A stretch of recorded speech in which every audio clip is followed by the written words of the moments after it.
Donc voilà, là les amis, tout ça c'est mes semis perso, ouais, c'est pour moi, c'est ce que je vais repiquer donc au jardin à début mai là. Donc là c'est tout ce qui est courgettes, potiron, concombre, melon et pastèque que je vais mettre. Donc on va faire un petit tour si vous voulez. Je vais vous montrer, ben, c'est les graines qui sont disponibles sur mon site, hein, donc ce sont des graines bio. Donc tout ça, vous pouvez les retrouver sur mon site. Alors, moi j'ai déjà semé parce que je les mets en terre fin avril, début mai. Mais si vous les mettez en terre, comme enfin, dans la plupart des endroits, on attend généralement les seins de glace, donc on les met en terre à la mi-mai. Toutes ces espèces, donc potiron, courgettes, concombres, potimarron, les melons, les pastèques, tous les cucurbitacées. En fait, on les sème, on compte généralement un mois entre la date de semis et la date où on va les repiquer en pleine terre pour ne pas qu'ils végètent trop longtemps dans les petits godets. Donc moi, malgré que je vais les repiquer en pleine terre là, à la fin du mois, je vais quand même ensuite les repiquer dans des godets un petit peu plus gros pour qu'ils aient plus de place pour développer les racines. Donc là, j'ai de la courgette blanche de Trieste. J'en ai fait une vidéo. C'est une courgette super. La verte des maraîchers. Une courgette classique. Courgette ronde de Nice. Variété assez sympa. Courgette Ortolana di Faenza. C'est une courgette blanche qui est vraiment bonne elle aussi. Du potiron Blue Hubbard. Du potiron rouge vif d'Étampes. Potiron doux vert d'Hokkaido. Du potimarron green Hokkaido. Alors c'est un potimarron qui est vert et qui est encore meilleur que les potimarrons orange. Donc de la courgette Gold Rush, courgette jaune. Courge spaghetti, c'est une courge que quand on fait cuire, on la fait bouillir et après à l'intérieur il n'y a plus qu'à gratter et ça fait des spaghettis de courge. Donc la classique, la butternut. De la mini courge Jack B. Little. Alors ça c'est une variété que je fais pour la première année. Que je vais essayer parce que c'est original. En fait, ça fait des courges de la taille d'une grosse tomate de 300 grammes à peu près.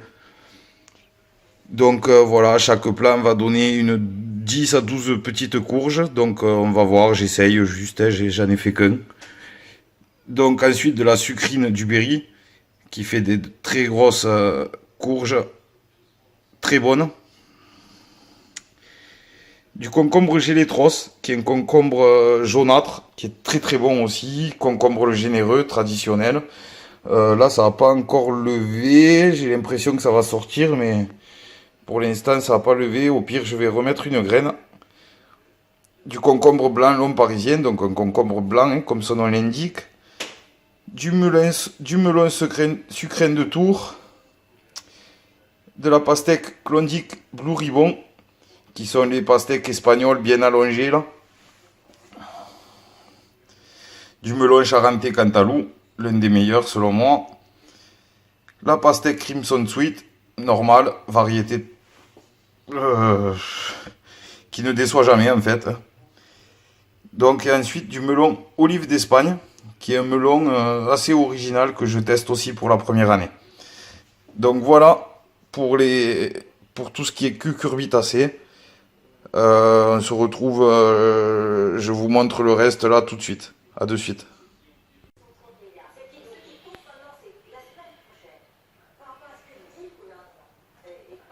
Donc là, c'est les semis de basilic citron et de basilic euh, cannelle que j'avais semé. Je vous en avais fait une vidéo, donc ils ont bien levé, hein.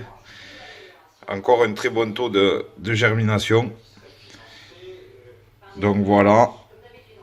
Maintenant, je vais vous montrer les semis de capucine, d'œillet, les différentes variétés de tomates que je vais essayer de rentrer au potager cette année, parce que j'en ai fait beaucoup, je ne sais pas si je vais pouvoir tout mettre.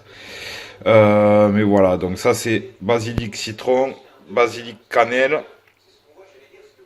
Donc là, on se retrouve sur la barquette à semis où j'ai un peu mélangé de tout, aromatique, tomate, fleurs, capucines, œillets, bourrache. Bon, on va faire un petit tour si vous voulez. Donc tout ça là, entre les premières séquences que vous avez vues et celle-ci, il s'est passé quelques jours. Et là, il est vraiment temps que je repique, mais bon, je voulais vous montrer avant de repiquer ce que ça donnait un peu. Donc, on va faire un petit tour, voir ce que j'ai mis. Tout ça, c'est ce qui va aller au jardin. Je vais essayer de rentrer toutes ces variétés. J'en ai d'autres à mon terrain.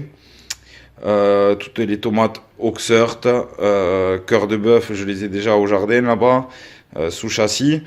Et que je les ai repiqués, donc ceux-là vous les verrez pas, mais voilà. Ici, alors j'ai mis de la physalis. Donc c'est aussi appelé coquerée du Pérou. C'est comme des petites tomates cerises. Bon, c'est un goût différent, mais c'est vraiment sympa.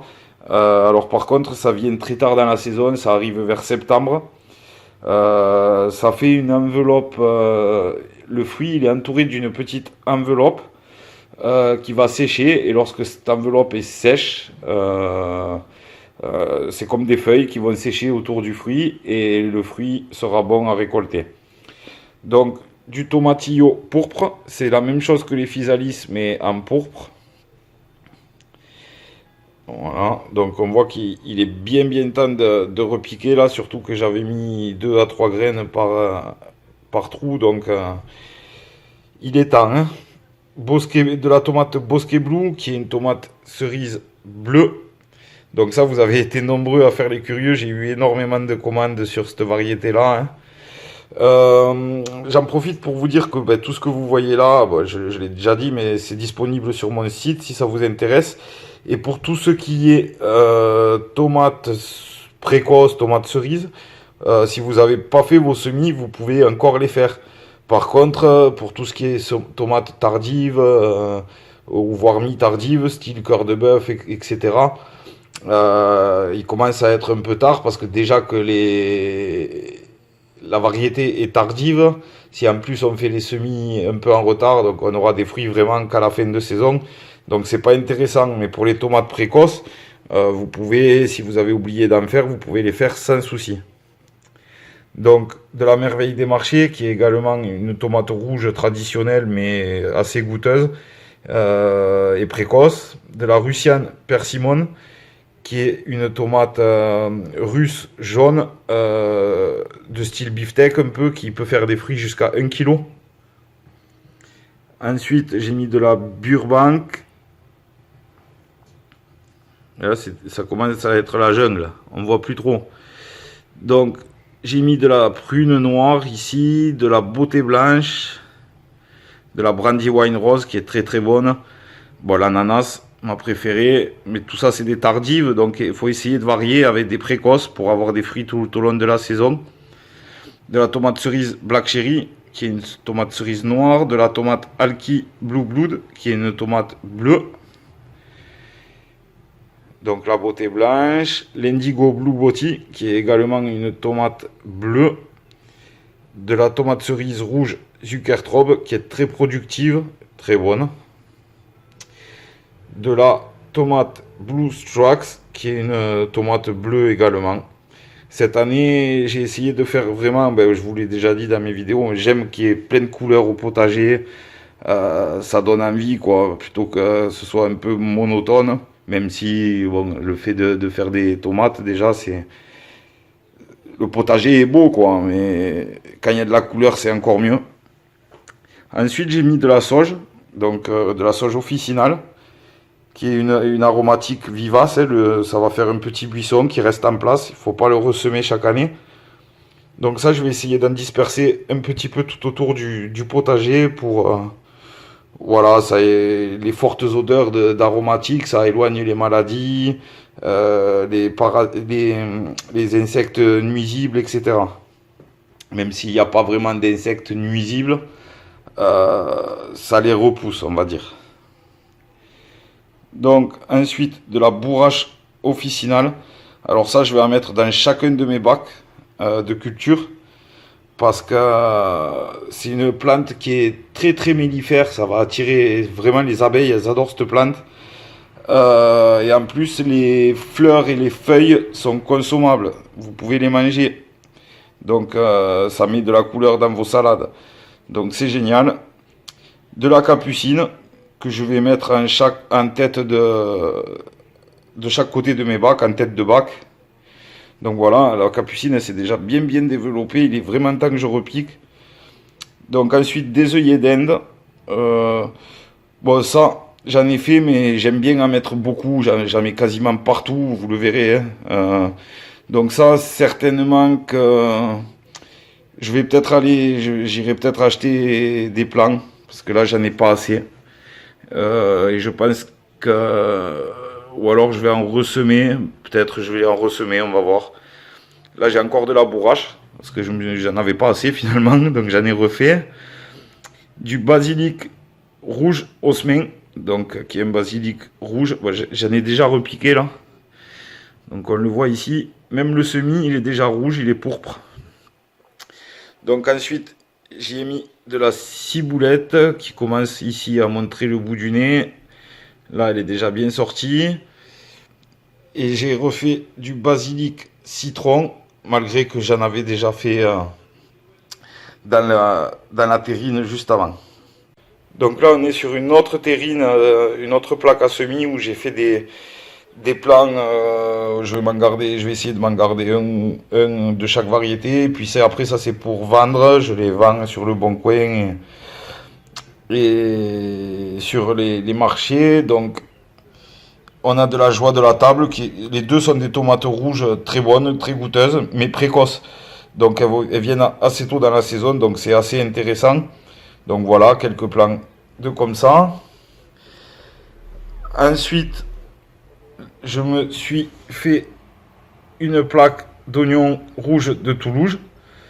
Ça, c'est le meilleur oignon rouge qui est. Hein, et je dis pas parce que j'habite à 5 minutes de Toulouse. Hein. Je suis peut-être pas objectif, mais il est très bon. Voilà. Ensuite, là, on a de la cœur de bœuf rouge. Pareil, je m'en garde un ou deux. Et puis après, c'est pour faire des plants à vendre. Hein. Voilà. Et alors, vous vous souvenez, les plants de courge et de concombre, etc. Vous vous rappelez comment ils étaient vous remontez un peu la vidéo, vous regardez la taille. Et là, on est juste 3-4 jours après. Et voilà. Donc, c'est pour ça que je vous dis, un mois avant le semis, pas plus, parce que ça se développe très vite. Voilà. Donc après, si vous voulez, j'ai le balcon qui est en chantier. Je vous ferai une vidéo aussi sur faire un potager sur le balcon.